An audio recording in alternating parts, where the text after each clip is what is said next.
Salut à toi jeune investisseur, je te souhaite la bienvenue à la chaîne Oncle Riche. Je suis Thiago, le créateur de la chaîne et aujourd'hui on va parler de diversification. Qu'est-ce que c'est la diversification? Tu vas attendre jusqu'à la fin parce qu'avant tout, tu vas t'abonner à cette chaîne et me laisser ton petit like.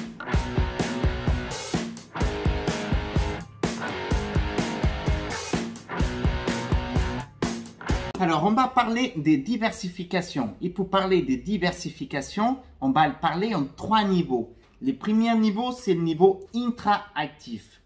Retiens ce nom, intra-actif. C'est internement au actif principal. L'actif principal qu'on va prendre en considération, ça sera les actions. Internement dans les actions, on va avoir plusieurs sociétés. Ce sera par exemple BNP Paribas, AXA, Total. Tu vois que les 3 sociétés que je viens de te mentionner, c'est des secteurs différents. BNP Paribas, c'est le secteur bancaire. AXA, c'est le secteur d'assurance. Et Total, c'est le secteur pétrole. Imaginons que dans ton actif, dans ton portefeuille d'actifs, uniquement dans les actions, tu avais uniquement des actions bancaires. Par exemple, BNP Paribas, Société Générale, c'est un exemple. Qu'est-ce que ça allait arriver pendant le Covid? C'est que la première crise, le secteur bancaire, il a chuté complètement. Tu vois, tu étais diversifié dans les actions en soi-même, mais tu n'es pas diversifié dans les secteurs. Pourquoi? Si tu avais diversifié dans les secteurs pendant le confinement, par exemple, si ton portefeuille était déjà diversifié et que tu avais par exemple des sociétés, des technologies dans ton portefeuille, le secteur technologie, il n'a pas été autant touché comme le secteur bancaire pendant le confinement. C'est là qui rentre en place déjà la diversification d'actifs. C'est que tu vas avoir plusieurs sociétés, mais des secteurs différents. Ça, c'est important pour la diversification. Ok, maintenant, il faut dire, ok, tu me dis tout ça, mais combien d'actifs il faut avoir? Combien d'actions il faut avoir de chaque secteur, par exemple? Moi, je te conseille personnellement de ne pas avoir plus de 3 actions dans le même secteur. Si tu as le secteur bancaire, de ne pas avoir plus que 3 actions du secteur bancaire. Et ne pas avoir plus de 15% dans un seul actif dans ton portefeuille. Imaginons que tu as 15% de chez BNP Paribas dans ton portefeuille. Non, il faut diversifier de façon à ne pas avoir autant dans un seul actif que dans les autres. Pourquoi? Parce que cet actif, il est impacté, il va vraiment impacter en beaucoup ton portefeuille.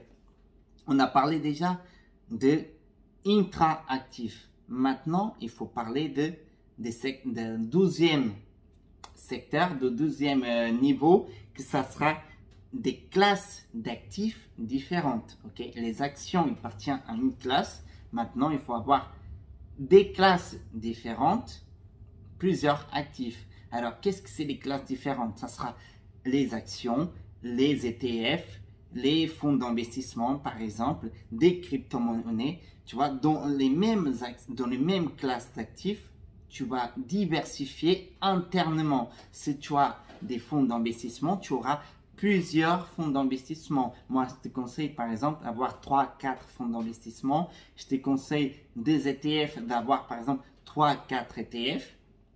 Si tu as des crypto-monnaies, d'avoir 1-2 crypto-monnaies. Attention, parce que la crypto-monnaie, moi, je le considère que c'est de la spéculation. Ok, ça dit que moi, personnellement, je ne mets pas plus que 10%. Et 10%, c'est déjà énorme de mon portefeuille en crypto-monnaie. Ok, la division de mon portefeuille en actifs, je le divise en 5 secteurs, 5 actifs, 5 classes d'actifs. Un jour, je ferai une vidéo à vous montrer en expliquant mon portefeuille d'actifs. J'en ai 5. Et dans les 5, il est diversifié internement, forcément.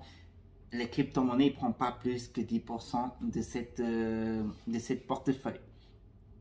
Ok, maintenant on a compris. On a des actions différentes. Ok, on a dans le secteur des actions, on va avoir plusieurs actions. Moi, je te conseille d'avoir maximum 15 actions dans ton portefeuille européen. Pourquoi je te dis européen? Parce que tu peux avoir aussi un portefeuille étranger. Et dans le portefeuille étranger, tu peux avoir plusieurs actions aussi. Alors, le nombre exact d'actions à avoir, c'est la capacité que tu vas avoir en toi-même de suivre cette même action. Par exemple, si tu as une centaine d'actions dans ton portefeuille, tu vas pas réussir à suivre autant en détail ton portefeuille comme si tu avais uniquement une quinzaine, une vingtaine. Tu es d'accord avec moi? C'est la même chose qu'aujourd'hui, je te dis, voilà, fais-moi un résumé des 15 pages. Tu es capable de me faire un résumé des 15 pages. Mais si je te dis, fais-moi un résumé d'une centaine de pages, tu auras plus de difficultés et il te faudra plus de temps à consacrer que avoir uniquement 15 pages. C'est dans cette contexte-là qu'il faut voir la diversification des actifs. Bon, premier niveau, intra-actif. Okay. Dans la même classe d'actifs, avoir plusieurs actifs antérieurs, avoir plusieurs sociétés internes et dans les sociétés, avoir des secteurs internes différents. Avoir classes différentes des actifs, des actions, des ETF, des crypto-monnaies, des fonds d'investissement. Et maintenant, on va entrer dans le troisième niveau. Et pour entrer dans le troisième niveau, je vais te raconter une histoire. Imaginons que tous les jours de matin, tu vas prendre ton téléphone, ton iPhone. Tu vas aller sur iPhone. Qu'est-ce que tu vas faire? Tu vas te mettre une petite musique de détente. Tu vas aller sur YouTube. En même moment que tu mets YouTube, tu es parti chez Google regarder les tendances actuelles pour t'habiller. Ok, tu as regardé et tout, nickel. Tu as regardé la tendance actuelle pour t'habiller, qu'est-ce que tu fais? C'est que tu vas aller te prendre une douche et quand tu vas sortir, tu vas aller écouter un petit podcast chez Spotify. Nickel, top. Tu as fini ton podcast et tout, ta copine t'a appelé encore sur ton iPhone et elle t'a dit, voilà, avec la fin du confinement, on va aller chez Booking, acheter réserver, voilà, un hôtel dans le sud. Tu vois, moi je te dis ça pourquoi? Tu as pris ton iPhone et ton iPhone, il est américain au final parce qu'iPhone appartient à Apple. Apple appartient à l'Amérique. Forcément, tu as pris une société américaine. Tu circules avec les dollars au final. Tu as des dollars dans ton quotidien même si tu ne te rends pas compte. Tu es parti chez YouTube, tu es parti dans une autre société, tu es parti chez Google. T'as parti chez Google, voilà, t'as regardé les tendances actuelles chez Google, ou une autre société américaine par exemple.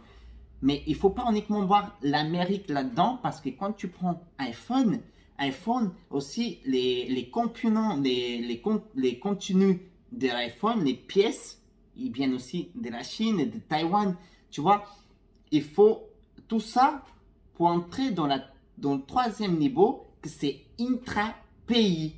Okay? Dans ton portefeuille, tu vas aussi avoir, pour avoir une diversification complète des pays, des actions des pays ou des ETF ou des fonds d'investissement des pays différents. De façon à que si un pays il est impacté pour une crise, que ça ne soit pas une crise mondiale, mais que ça sera une crise interne, l'autre pays, inversement, il va continuer à fructifier ton portefeuille.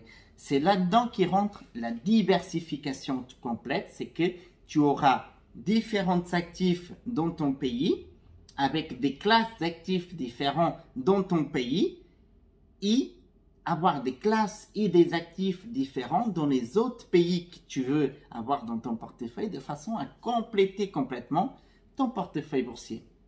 Alors, j'espère que cette vidéo t'a plu et que tu as réussi enfin à comprendre les pourquoi on diversifie autant nos portefeuilles, à comprendre les maximums d'actifs qu'il faut avoir dans son portefeuille. Et pour ça, laisse ton petit commentaire à la fin. S'il y a d'autres vidéos que tu veux avoir ici, qui tu as des difficultés à comprendre, voilà, le petit commentaire à la fin. Abonne-toi à la chaîne toujours. Laisse ton petit like et je te dis à très bientôt et ciao!